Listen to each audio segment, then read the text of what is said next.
Umwe nari konoza isahani maze kurya abana bakora kuri nyina barabangoreba dadi nguko hayakora kuko ndazambikora ndawe atese ko ndi kubikora mu kazi none ngese se muwaje kubikora n'icyaha zonanira ariko mu bintu byiza gufatanya n'ubyiza Yesu Imana cyubahiro haleluya ariko mwavuze cyane abagore muravuga kabisa ariko n'abagabo nabo iborosha amagambo yari patubwira twese nukurebererana kuko ari urugo rwashizwe n'Imana natwe tubitse hasi cyane kuko ni urubavu rwatuvuyemo. Reka duhe Imana icyubahiro nitumara tugende igisimba kigufi.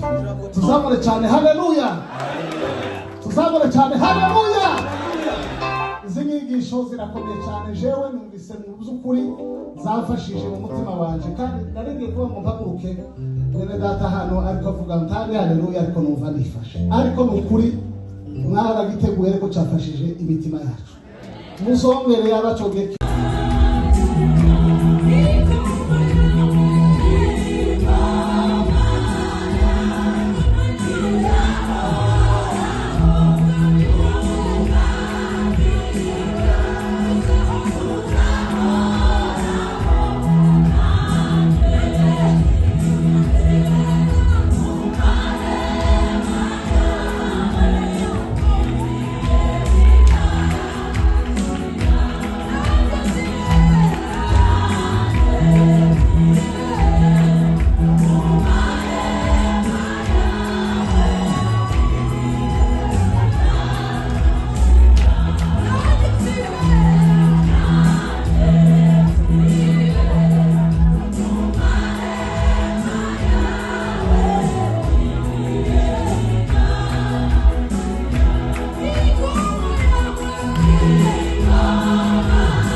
wadukuye kure uraduhamagara Mana.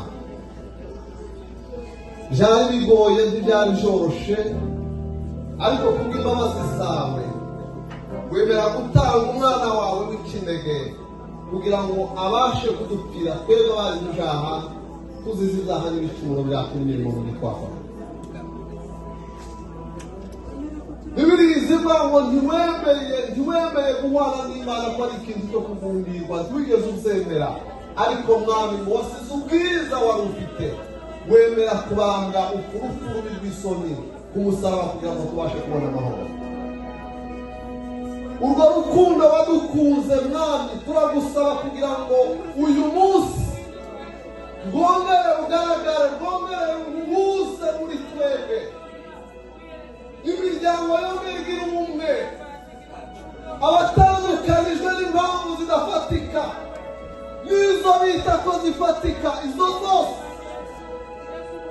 zishingiye ku mbaraga z'umwanzi Satani Mana, ariko turasenga izo mbaraga mu izina ryawe. Wemere tugirire neza muri uyu mugoroba, turaje